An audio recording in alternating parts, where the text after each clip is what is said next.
A U.S. military strike was carried out inside Venezuelan territory, targeting a remote dock facility along the country's coast. The operation was later acknowledged at the highest political level in Washington. While official details remain limited, the message was clear. The United States is now willing to act directly inside Venezuela. And here's where it gets even more interesting. At the exact same time, US MQ-9 Reaper drones were being tracked flying over the Caribbean, operating out of Puerto Rico, some of them carrying unusually heavy weapons loads. These are not experimental aircraft. These are combat-proven platforms equipped with Hellfire precision missiles capable of striking targets hundreds of miles away with extreme accuracy. So, the question isn't if the strike happened. The real question is, was this a one-off message or the opening move of a much larger operation? To understand that, we need to look closely at the machines involved, the forces gathering nearby, and the pattern that is starting to emerge. The MQ-9 Reaper is often casually referred to as a drone, but that word doesn't do it justice. This aircraft is a strategic weapons platform. Each MQ-9 costs roughly $30 to $35 million, depending on configuration. And that figure rises significantly once you factor in sensors, satellite communications, ground control stations, and weapons. It is operated remotely, often from the continental United States, with pilots and sensor operators sitting thousands of miles away, watching live video feeds in real time. The Reaper has a wingspan of over 66 feet, larger than many crewed aircraft from previous generations, and can stay airborne for more than 24 hours without refueling. That endurance allows it to track targets for an entire day, waiting patiently for authorization. And then there are the weapons. The Hellfire missile weighs around 100 pounds, carries a precision guidance system, and is designed to hit exactly what it is aimed at. Nothing more, nothing less. Traditionally, MQ-9s carry 2 to 4 Hellfires. But recently, something unusual has been observed. Images and flight tracking data show MQ-9 Reapers in the Caribbean carrying 6, 8, and in some cases up to 10 Hellfire missiles using rarely seen multi-rail launchers. This is not the standard configuration. Why load a surveillance aircraft with that much firepower unless there is a real expectation it may be used? That loadout suggests operational readiness, not just monitoring. It signals that the aircraft may be expected to engage multiple targets in a single mission without returning to base. The Reapers operating in this area are believed to be flying from Rafael Hernandez Airport in Aguadilla, Puerto Rico, a known hub for long-endurance surveillance missions.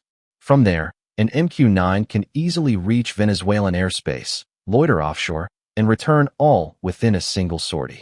The United States operates more than 300 MQ-9 Reapers, making it the backbone of its unmanned strike capability. They are assembled in modular form, shipped, and then configured based on mission requirements, meaning weapons, sensors, and communication systems can be adjusted quickly. So, when Reapers appear with heavier armament than usual, it's not an accident, it's a deliberate choice. While attention is focused on the skies, something equally important is happening at sea. The U.S. Navy and Marine Corps have been conducting intensive amphibious maneuvers in the region involving amphibious combat vehicles and landing craft air cushion hovercraft. Amphibious combat vehicles are designed to transport Marines from ship to shore under real-world conditions capable of moving through water and then transitioning directly onto land. Each vehicle can carry a full infantry squad and is protected against small arms fire and explosive threats. Landing craft air cushion, on the other hand, are massive hovercraft capable of moving heavy equipment, vehicles, and supplies at high speed, bypassing ports entirely.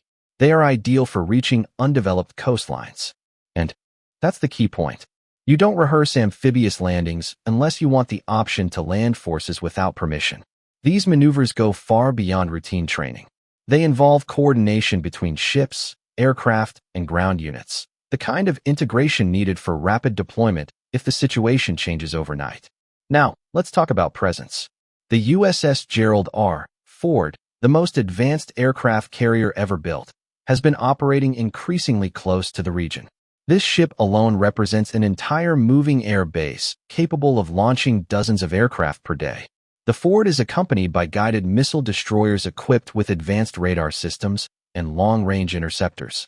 Together, they form a carrier strike group capable of dominating airspace, sea lanes, and coastal regions. At the same time, the USS Ioma, an amphibious assault ship, has been active with marine units and landing craft. When a carrier strike group and an amphibious ready group operate in the same region, it's not coincidence.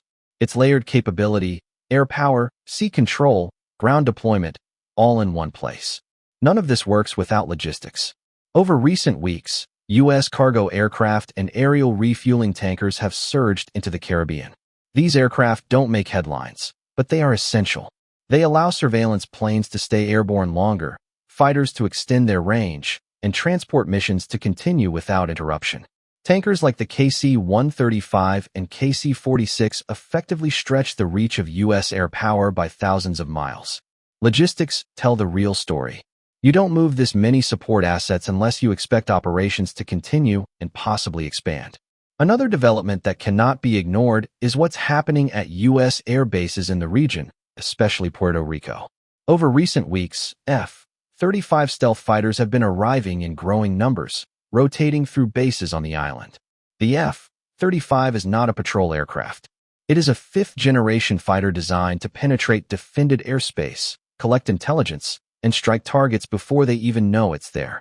Each F-35 costs well over $100 million, and its real power lies in its sensors. The aircraft doesn't just see targets. It fuses data from radar, infrared, electronic signals, and other aircraft, acting as a flying command node. When F-35s show up in increasing numbers, it usually means one thing. The U.S. wants full situational awareness and control of the airspace. At the same time, carriers operating from the USS Gerald have been active in the area. These aircraft are designed for short takeoff and vertical landing, making them ideal for amphibious operations.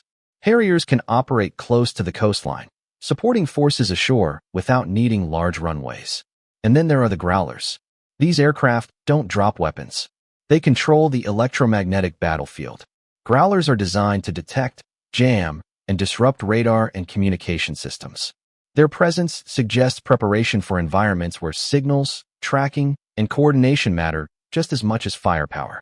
When stealth fighters, vertical landing attack jets, and electronic warfare aircraft operate in the same region, it's not accidental.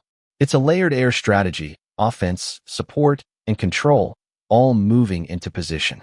So, the real question is, are we witnessing the peak of a show of force or just the beginning? Thank you for watching. If you found this analysis useful, don't forget to like the video, subscribe to the channel, and turn on notifications so you don't miss future updates. And as always, I'd like to hear your thoughts. What do you think comes next?